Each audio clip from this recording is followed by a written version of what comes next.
უნდა გაიმართო, ისწავლებ თმინება. თუ გინდა მშვიდობა ემზადებისთვის. აი ეს 64.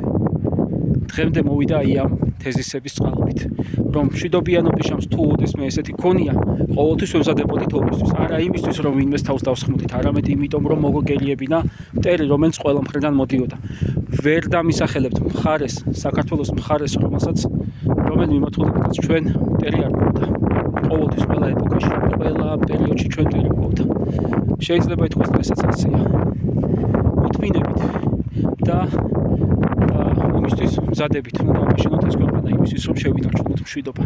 მეტი არაფრით არ შეიძლება, რომ ჩვენზე დიდ მტერს ტერიტორიულად დიდ მტერს დაუძახოთ ბაბაი, როგორც იძახიან ხოლმე. იმიტომ რომ არა აქვს მნიშვნელობა ტანად რამხელა არის შენი მტერი, მთავარია შენ ხარ მომზადებული. მეტი არაფერი.